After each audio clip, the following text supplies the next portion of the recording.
सबके लिए एक बहुत महत्वपूर्ण बात और बता रहे हैं कि आजकल ऐसा होता है कि माना कि किसी पर एफआईआर लॉन्च होती है और उनके लिए जेल भेज दिया जाता है। कुछ दिन वो जेल में रहते हैं, उसके बाद वो जमानत पर बाहर आ जाते हैं। जमानत पाने के बाद यदि कोई भी अभियुक्त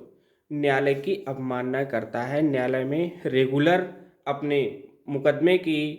तारीख पर नहीं जाता है, न्यायालय के जो मुकदमा चल रहा है उस न्यायालय में नहीं जाता है, तो उस व्यक्ति के लिए बीएनएस के तहत एक सेक्शन आता है 269। 269 के अंतर्गत उस व्यक्ति पर एक और एफआईआर हो सकती है या उसे 269 के अंतर्गत पुनः दंडित किया जा सकता है कि ऐसा व्यक्ति जो पूर्व में कोई बेल बाउंड पर या मुचलकों पर जेल से छूटा पाया गया है और ऐसा व्यक्ति न्यायालय की अवमानना करता है, न्यायालय में वो रेगुलर अपनी तारीख अपने मुकदमे पर नहीं जाता है, किसी भी क्रिमिनल वाद की उसमें वो सम्मिलित नहीं होता है, तो ऐसे व्यक्ति के खिलाफ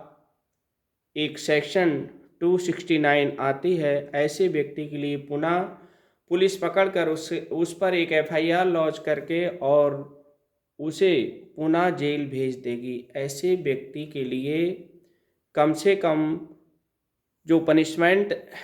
इस सेक्शन के अंतर्गत रखा गया है वो 1 वर्ष पुनः पनिशमेंट उसके लिए रखा गया है। तो ये जो सेक्शन है बहुत महत्वपूर्ण है 269। तो जो भी मेरे ग्रामीण अंचल के जो नागरिक हैं उनके खिलाफ छोटे छोटे मुकदमे चलते हैं और वो अदालत में बेल पर आ जाते हैं, उसके बाद वो अपने मुकदमे की पैरवी नहीं कर पाते और चाहे वो कोई रीज़न हो, चाहे पैसे का रीज़न हो या फिर उन्हें कानून की जानकारी ना हो, जिस कारण वो अदालत में नहीं जाते हैं, तो